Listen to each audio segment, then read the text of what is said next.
मेरा मुल्क मेरा देश मेरा है वतन, शांति का उन्नति का प्यार का चमन।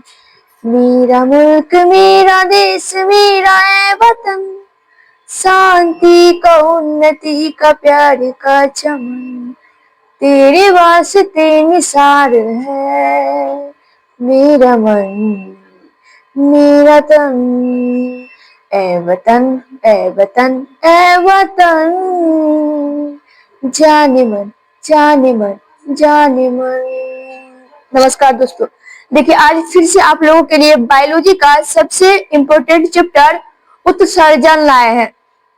तो ध्यान दीजिएगा, उत्सर्जन या उत्सर्जन चैप्टर और उत्सर्जन किसे कहेंगे तो ध्यान दीजिएगा। सबसे पहले उत्सर्जन, तो उत्सर्जन मतलब हो गया किसी अपशिष्ट पदार्थ को शरीर से बाहर करने की क्रिया को हम उत्सर्जन कहेंगे। मतलब कोई भी अपशिष्ट पदार्थ, ध्यान दीजिएगा, अपशिष्ट पदार्थ कहने का मतलब हो गया आपके शरीर में बहुत सारा अपशिष्ट है, उसको जब हम शरीर से बाहर निकाल लेंगे तो यह बाहर निकालने की क्रिया क्या कहलाएगा, उत्सर्जन कहलाएगा। जैसे देखिए हमारा शरीर है, स्किन है, तो इससे क्या निकलता है, पसीना निकलता है, तो यह पसीना निकलने की क्रिया क्या कहलाएगा, उत्सर्जन क्रिया कहलाएगा। क्या कहलाएगा, उत्सर्जन क्रिया। अब ध्यान दीजिएगा, यह पसीना जो निकल रहा है ये हो गया उत्सर्जन क्रिया। और क्या निकल रहा है, जो अपशिष्ट पदार्थ जैसे हो गया पसीना, पसीना हो गया तो ये क्या हो गया, उत्सर्जी पदार्थ हो गया। क्या हो गया, उत्सर्जी पदार्थ। अब कहेंगे उत्सर्जन अंग, उत्सर्जन अंग का नाम पूछेंगे तो हो जाएगा स्किन। तो ध्यान दीजिएगा, स्किन हो गया उत्सर्जन अंग और उत्सर्जी पदार्थ हो गया पसीना, और उत्सर्जन अंग से जो पसीना बाहर निकल रहे यानी निष्कासित हो रहे हैं ये क्या हो जाएगा, उत्सर्जन। क्या हो जाएगा, उत्सर्जन। तो समझ गए उत्सर्जन क्या हो जाएगा, उत्सर्जन हो जाएगा किसी अपशिष्ट पदार्थ का, किसी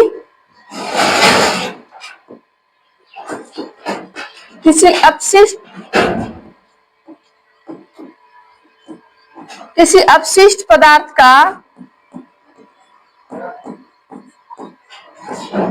किसी अपशिष्ट पदार्थ का शरीर से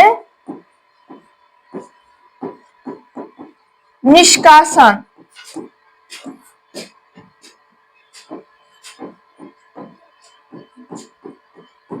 उत्सर्जन कहलाता है।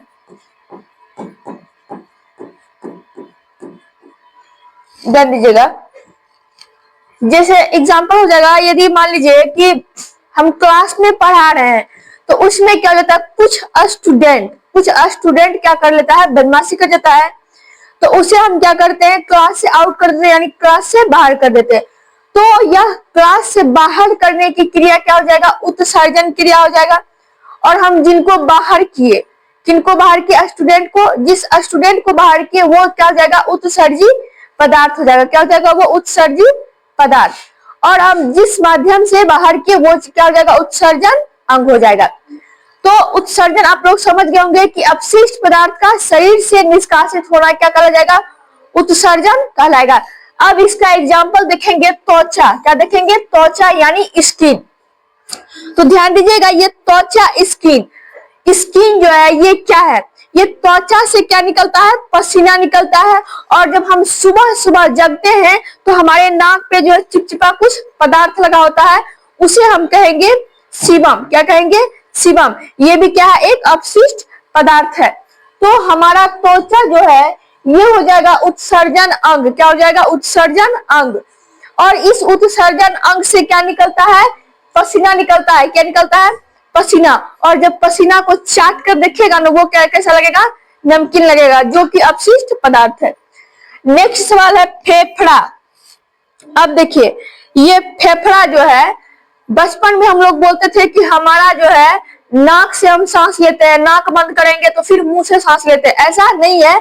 ये जो है नाक और मुंह, ये सिर्फ श्वसन का रास्ता है, न कि ये श्वसन अंग है।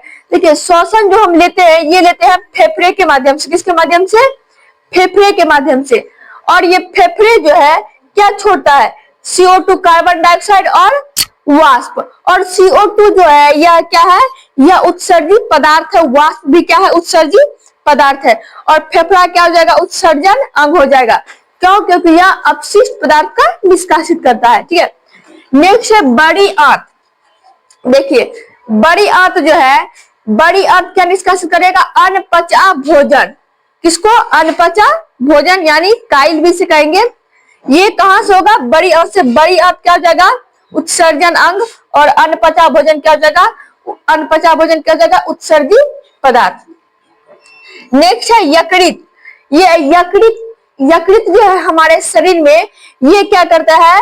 अमोनिया को यूरिया में परिवर्तन कर देता है। ध्यान दीजिएगा, अमोनिया को क्या करता है? ये यूरिया में परिवर्तन कर देता है, जिसके कारण क्या होता है? ये वृक्क यूरिया को क्या कर, अमोनिया को क्या कर दिया? यूरिया में परिवर्तन कर दिया, जिससे हम लोग को टॉयलेट आ जाता है। तो उसको क्या करना है?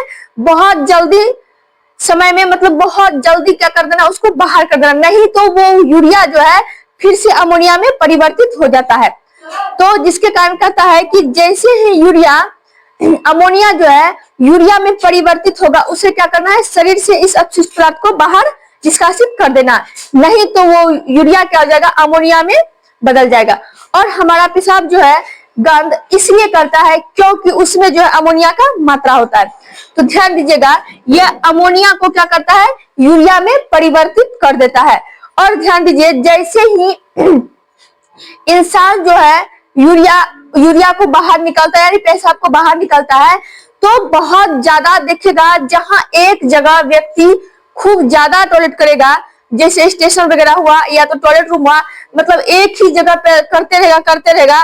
तो गांव देहाती में देखिएगा बांसबाड़ी होता है, जैसे हाई स्कूल मिडिल स्कूल होता है, तो वहां क्या करता है? बॉय लोग अपना जाकर विसर्जन जो है, उत्सर्जन क्या करेगा? जाकर बांस का खेत में, मतलब बांस का बाड़ी में जाकर करेगा। वहां क्या होगा? उस बांस का बाड़ी को जला देगा। क्यों? क्योंकि यह अमोनिया के कारण ऐसा होता है। ठीक है, तो यह जो है अमोनिया को किस में परिवर्तन कर देता है? यूरिया में। कौन? यकृत। नेक्स्ट है वृक्क। अब ये वृक्क जो है, वृक्क करता है यूरिया का क्या करता है? उत्सर्जन कर देता है। क्या करता है? उत्सर्जन कर देता है। और अमोनिया में इतना पावर होता है, रेलवे स्टेशन पर देखिएगा जितना भी स्टूडेंट या लोग वगैरह बहुत सारा होता है, वो क्या करता है? दीवारे पे जाके करेगा, और दीवार इतना कमजोर हो जाता है कि अंत में क्या होता है? टूट जाता है। क्यों? यह अमोनिया का पावर है। किसका पावर है? अमोनिया का पावर। तो यहाँ ध्यान दीजिएगा, वृक्क क्या करता है? यूरिया को और पेशाब का उत्सर्जन कर देता है। सबसे पहले जो हम लोग खाते पीते हैं, तो अमोनिया को यूरिया में परिवर्तन कौन कर दिया? लीवर यानी यकृत कर दिया। और वृक्क क्या करता है? उस यूरिया को पेशाब के द्वारा उत्सर्जन कर देता है। यदि ऐसा नहीं करने पे वह क्या होता है? फिर से अमोनिया में परिवर्तित हो जाता है। ठीक है, नेक्स्ट देखेंगे किडनी। देखिए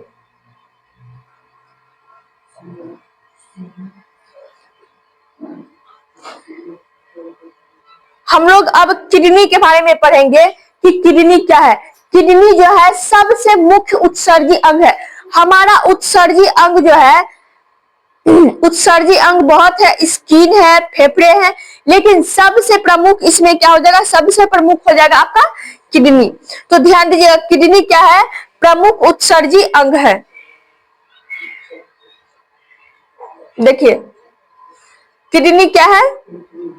मुख्य उत्सर्जी अंग है। किडनी क्या है? मुख्य उत्सर्जी अंग। और यह मुख्य उत्सर्जी अंग क्या करता है? देखिए रक्त को छानता है। ध्यान दीजिएगा, किडनी जो है रक्त को क्या करता है? छानता है, ना कि ये शुद्धिकरण करता है। हम लोग बोलते हैं कि किडनी को क्या करता है? साफ कर देता है। नहीं, यह सिर्फ रक्त को क्या करता है? छानता है। और इसका शुद्धिकरण जो है फेफड़ा करता है। क्या करता है? कौन करता है शुद्धिकरण? फेफड़ा कर देता है। ठीक है, नेक्स्ट है इसकी संख्या। सब जानते हैं कि किडनी की संख्या कितने होंगे? 2 हो जाता है। और इसका भार, वजन क्या जाएगा? 140 ग्राम। ठीक है, कितना हो जाएगा भार? 140 ग्राम। नेक्स्ट है इसका कार्य जो है, किडनी का कार्य। ध्यान दीजिएगा, यहां से एक और सवाल बहुत इंपॉर्टेंट है। इसका जो किडनी का जो कार्य होता है, किडनी का कार्य होता है पेशाब का निर्माण करना, और एसिड और बेस यानी अम्ल और क्षार को नियंत्रित करता है। ठीक है, तो हम लोग ऑब्जेक्टिव और सब्जेक्टिव किसमें टिक आउट कर देते हैं, टिक आउट जाकर कर देते हैं कि लीवर। या तो हम जब शराब पीते हैं तो क्या बोलते हैं कि उसका जो है लीवर यकृत खराब हो गया, लेकिन ऐसा नहीं होता है। ध्यान दीजिएगा, सबसे पहले जो है यह नियंत्रित किसको करता है, एसिड और बेस को। जैसे ही हम दारू शराब वगैरह कुछ भी पीते हैं तो इसको क्या कर देता है, नियंत्रित कर देता है। क्या करता है, किडनी नियंत्रित करता है। देखिए, शराब पीने से किडनी खराब होता है, लेकिन सबसे पहले यकृत खराब होता है। उसके बाद जो है थोड़ा बहुत यदि शराब ले रहे हैं तो किडनी क्या कर देगा, उसको नियंत्रित कर देगा। यदि अधिक मात्रा में ले रहे हैं तो सबसे पहले यह किसको मारेगा, सबसे पहले मारेगा ये यकृत को, उसके बाद ये मारेगा किडनी को। ठीक है, तो नेक्स्ट है जहर को यह निष्क्रिय करता है। देखिए, जब इंसान जो है थोड़ी मात्रा में जहर लेता है तो यह क्या करता है, कहता है कि यदि कोई व्यक्ति जहर खा लिया तो उसका पता हम कैसे करेंगे, तो इंसान फट से मार देता है किडनी में। नहीं, किडनी में नहीं होगा। किडनी क्या करता है, किडनी से हम लोग को पता नहीं चलता है कि वो इंसान जहर खाया कि नहीं, वो पता चलता है लीवर से। क्योंकि यह जहर जब किडनी के पास जाता है तो किडनी इसको क्या करता है, निष्क्रिय कर देता है। क्या कर देता है, निष्क्रिय कर देता है। थोड़ा बहुत होगा उसको क्या करेगा, मार देगा, लेकिन ज्यादा होगा तो सबसे पहले किसके पास जाएगा, यकृत के पास। यकृत से पता चलता है कि इंसान जहर कितना खाया है कि नहीं खाया है। तो जहर खाने से पहले जो है, जहर खाने के बाद जो है पता चलता है कि यकृत पहले खराब होता है, फिर उसके बाद किडनी खराब होता है। और हम लोग जब शराब पीते हैं तो शराब पीने के अंतराल में क्या होता है, इंसान कहता है कि शराब पीते पीते क्या हो गया, किडनी खराब हो गया। ऐसा नहीं है। शराब पीने से जो है सबसे पहले किडनी क्या करता है, थोड़ा बहुत मात्रा में जो शराब लेते हैं उसको क्या करता है, नियंत्रित कर देता है, निष्क्रिय कर देता है। जब हम अधिक मात्रा में ड्रिंक वाटर करने लगते हैं तो क्या होता है, हमारा शरीर का जो लीवर है, यकृत है, वो पहले धीरे धीरे खत्म होता है। जब वो खत्म होता है उसके बाद यह किडनी पे असर करता है। लेकिन हम लोग सीधे बोलते हैं कि शराब पी गए या फिर जहर खा लिए तो किडनी खराब हो गया, ऐसा नहीं होता है। तो यहाँ जो है जहर को कौन निष्क्रिय करेगा, जहर को निष्क्रिय करता है कौन, किडनी। लेकिन जहर को जब हम ऑप्शन में देखेंगे जहर खाने से कौन सा अंग प्रभावित होता है, तो किडनी नहीं होता है, सबसे पहले लीवर होता है। जहर का पता कौन करता है, लीवर करता है। किडनी क्या करता है, उसको निष्क्रिय करता है। नेक्स्ट है वृक्क की इकाई। देखिए, वृक्क की इकाई जो होता है, वृक्क किस चीज से बना है, नेफ्रॉन से बना है। तो वृक्क की इकाई को हम कहेंगे नेफ्रॉन। वृक्क की इकाई को क्या कहेंगे, नेफ्रॉन। और नेफ्रॉन की संख्या क्या होता है, 8 लाख। तो वृक्क की इकाई क्या हो जाएगा, नेफ्रॉन। क्या हो जाएगा, नेफ्रॉन। देखिए, नेक्स्ट सवाल है मूत्र। देखिए, यह मूत्र है। क्या है, मूत्र है। ध्यान दीजिएगा, मूत्र में जो है कितने प्रतिशत क्या क्या पाया जाता है। देखिए, मूत्र में जो है 95% जो है पाया जाता है जल की मात्रा। मूत्र में क्या पाया जाता है, 95% जल की मात्रा। और एग्जाम में जो है लगातार पूछता है यूरिया की मात्रा, जिनको आप लोग को याद कर लेना है। यूरिया की मात्रा जो है ये मूत्र में होता है 2%। कितना होता है, 2%। यूरिया की मात्रा कितना होता है, 2%। और जल की मात्रा 95%। नेक्स्ट है इसका पीएच मान। इसका पीएच मान, इसका पीएच मान हो जाएगा 4.8। क्या जाएगा, 4.8। नेक्स्ट है स्वभाव, यानी इसका नेचर। ध्यान दीजिएगा, जब 4.8 है तो इसका नेचर क्या हो जाएगा, अम्लीय हो जाएगा। क्या हो जाएगा, अम्लीय हो जाएगा। नेक्स्ट है पीला। देखिए, पेशाब का इंग्लिश होता है यूरिन, और यूरिन का येलो रंग होना यूरोक्रोम के कारण होता है। यूरिन का पीला होना किसके कारण होता है, यूरोक्रोम के कारण। तो यहाँ पीला जो है किसके कारण होगा, यूरोक्रोम के कारण। यह जो पेशाब अधिक मात्रा में गंध, देखिए जिसकी पेशाब में टोन में अत्यधिक मात्रा में गंध आने लगे तो समझ जाना उसके शरीर में जो है अमोनिया की मात्रा काफी बढ़ चुका है, जिसके कारण उसके पेशाब में क्या होता है बहुत सारा दुर्गंध आने लगती है। तो गंध जो है किसके कारण आएगा, अमोनिया के कारण। किसके कारण आता है, अमोनिया के कारण। क्या होता है, पेशाब में अत्यधिक अत्यधिक क्या होता है, गंध आने लगता है। नेक्स्ट सवाल देखिए, किडनी की बीमारी। अब देखिए किडनी में भी अनेक प्रकार की बीमारियां होता है, तो ध्यान दीजिएगा।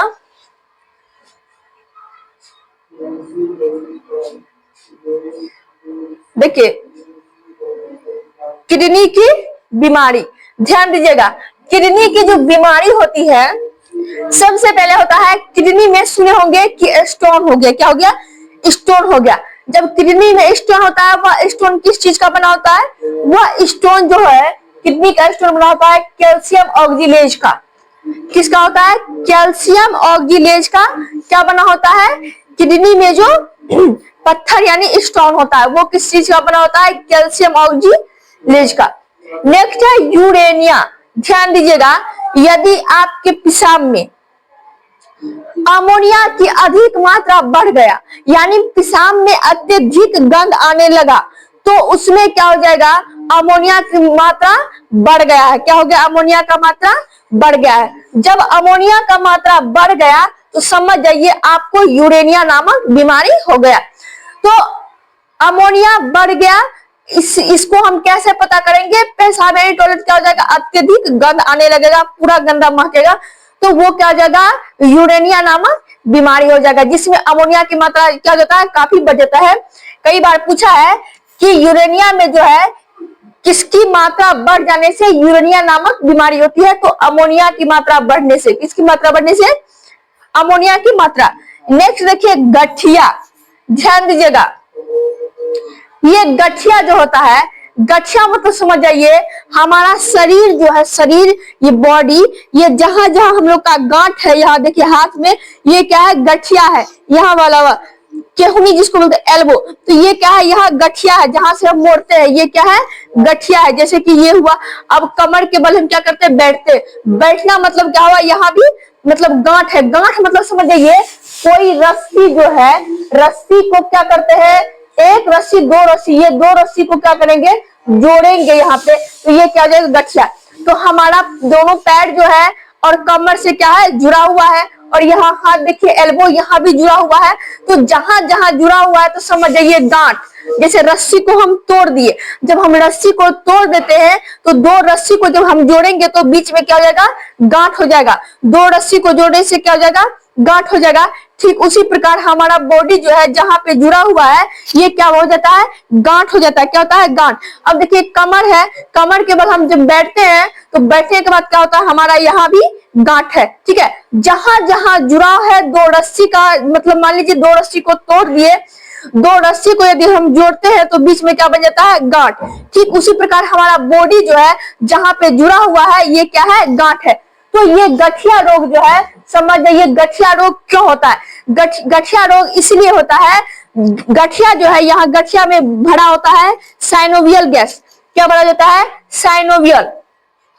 जहां जहां हमारे शरीर में गठिया है, जोड़ है, इसमें क्या भरा होता है, साइनोवियल। क्या भरा होता है, साइनोवियल। अब ध्यान दीजिएगा, यही जो है साइनोवियल धीरे धीरे हम जब हम बूढ़े हो जाते हैं, खान पान ठीक तरीके से नहीं कर पाते हैं, या तो कर भी पाते, फिर भी जब हम बूढ़े होते हैं, उम्र हम लोग का क्या होता है, ढलता है।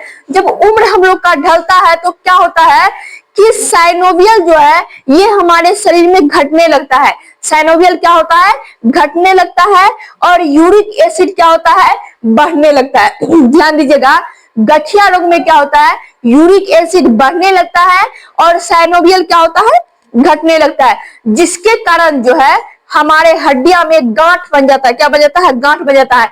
इसीलिए बूढ़े बुजुर्ग देखते होंगे जब वो बैठेंगे तो पूरा मतलब उसको जो बैठने में थोड़ा कठिनाई होती है। इसीलिए कठिनाई होता है क्योंकि उसका जो जोड़ है वो थोड़ा कमजोर पड़ जाता है, जिसके कारण आवाज आने लगेगा, कड़कड़ करके, मचमच करके उसका आवाज आने लगता है। इसीलिए आने लगता है क्योंकि उसमें जो साइनोवियल था वो क्या हुआ, घट गया और यूरिक एसिड बढ़ गया, जिसके कारण वो बैठेगा भी तो बहुत कठिनाई से बैठेगा। ठीक है, और हाथ भी मोड़ेगा तो बहुत कठिनाई से, कपड़े उपड़े जो भी पहनेंगे तो बहुत थोड़ा धीरे से पहनते हैं। क्यों, क्योंकि उसका हड्डी जो है आवाज करने लगता है। क्यों करता है, क्योंकि साइनोवियल क्या होता है, घट जाता है। साइनोवियल क्या होता है, घट जाता है और यूरिक एसिड बढ़ जाता है। तो यहाँ वही चीज है, गठिया रोग। देखिए गठिया खासकर बुढ़ापे में होता है। ठीक है, पूरा हचाहच, मतलब हड्डी जो है हचाहच खचाखच पूरा दर्द करेगा, बैठने में आवाज करेगा। तो क्या हो जाता है, उसमें यूरिक एसिड बढ़ जाता है। यूरिक एसिड क्या हो जाएगा, बढ़ जाएगा और साइनोवियल घट जाएगा। यूरिक एसिड क्या हो जाएगा, देखिए कई बार पूछा है, गठिया में क्या होता है, यूरिक एसिड बढ़ जाता है और साइनोवियल घट जाता है। तो हड्डी क्या करेगा, घच घच हच हच करेगा, जिसके कारण क्या होता है, गठिया रोग हो जाता है। ठीक है, नेक्स्ट सवाल है, देखिए किडनी खराब। यदि किडनी किसी का, ध्यान दीजिएगा, हमारे शरीर में किडनी की संख्या 2 है। कितने हैं, किडनी की संख्या 2 है। तो जब किडनी की संख्या 2 है, यदि एक किडनी खराब हो जाएगा तो एक किडनी से काम चलेगा। क्या होगा, चलेगा। यदि दोनों किडनी खराब हो गया तो देखिए, जिसका दोनों किडनी खराब हो जाता है तो किसी रिश्तेदार से, भाई बहन, पति पत्नी, माता पिता, किसी से, दोस्त वगैरह, शिक्षक टीचर, किसी से भी एक किडनी यदि ले लेता है तो क्या होता है, उसका शरीर फिर से काम करना योग्य हो जाता है। तो किडनी, जो एक किडनी खराब हो गया तो दूसरे यदि देता है तो एक तरफ उनका ऑपरेशन होता है और दूसरे तरफ उसको किडनी डोनेट करता है। तो ये तो तुरंत हो जाता है, इससे कोई हानि नहीं होता। लेकिन यदि आप रिश्तेदार से नहीं ले रहे हैं, यदि किसी मृत शरीर से किडनी ले रहा है, तो देखिए, यदि रिश्तेदार, भाई बहन, पति पत्नी, जिससे भी किडनी ले रहा है तो कोई बात नहीं है, उसका किडनी स्वस्थ हो तो वो डोनेट कर सकता है। लेकिन कोई रिश्तेदार से न लेकर यदि मृत शरीर से निकालकर अपने शरीर में डोनेट करना है तो उनका भी शरीर देखना है कि स्वस्थ है कि नहीं। यदि शरीर का किडनी, उसका मृत शरीर का किडनी स्वस्थ है तो 48 घंटे के अंदर वो बीमारी वाले, जिसके दोनों किडनी खत्म हो गए हैं, उसमें ट्रांसफर कर सकते हैं। तो मृत शरीर का जो है 48 घंटे के अंदर ट्रांसफर कर लेता है। कौन, किडनी जिसका खराब है। ठीक है, नेक्स्ट सवाल देखिए, अब देखिए है मुख्य उत्सर्जी पदार्थ।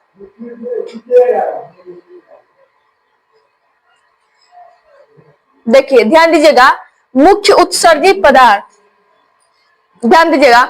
उत्सर्जी मतलब हो गया जब हम लोग खखास करते हैं, ठीक है, जब खखास करेंगे तो उधर से मलाई निकलता है, ठीक है, तो वो भी क्या, उत्सर्जी पदार्थ ही है। नाक जब हम लोग सिरकते हैं, यानी सर्दी हो गया तो भी हम लोग क्या निकालते हैं, मेवा निकालते हैं, जो कि क्या है, उत्सर्जी पदार्थ है, बहुत ही गंदा पदार्थ है। कान से भी निकलता है, ये क्या, उत्सर्जी पदार्थ है। तो हम अभी बात करेंगे कुछ प्रमुख उत्सर्जी पदार्थ का। तो ध्यान दीजिएगा, इसमें कुछ प्रमुख उत्सर्जी पदार्थ है, जैसे पादप यानी पेड़ जो है, इस पेड़ का जो है उत्सर्जी पदार्थ यानी मुख्य उत्सर्जी पदार्थ क्या है, तो पेड़ और पौधे का उत्सर्जी पदार्थ हो जाता है लासा यानी गोंद।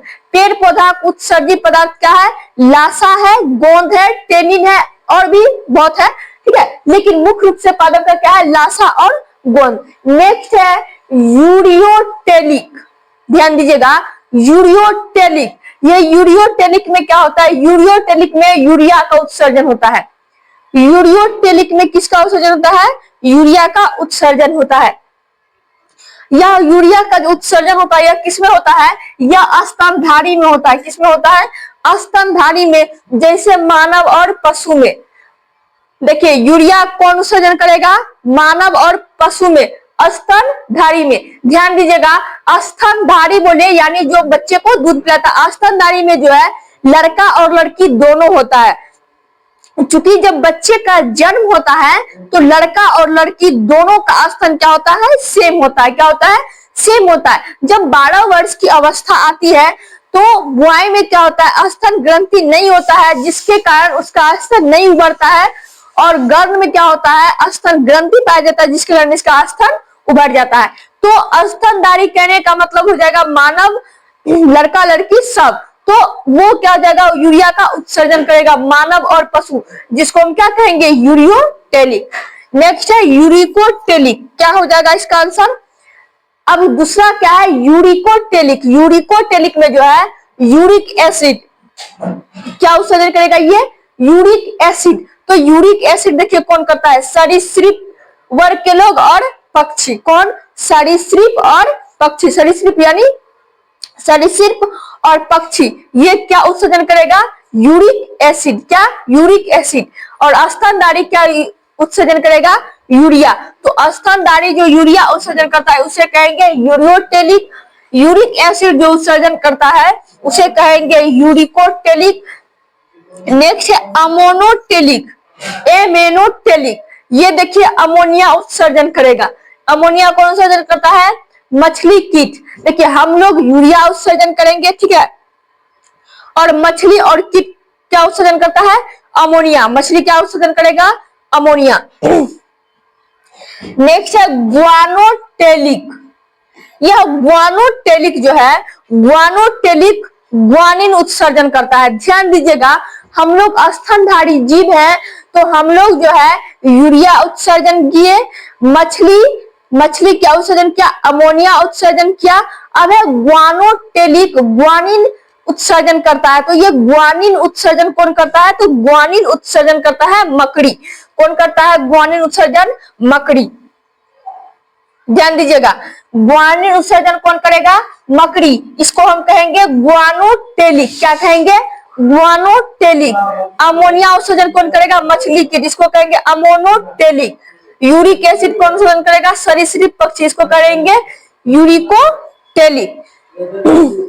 ठीक है। यदि वीडियो अच्छा लगे तो वीडियो को लाइक कीजिए, शेयर कीजिए।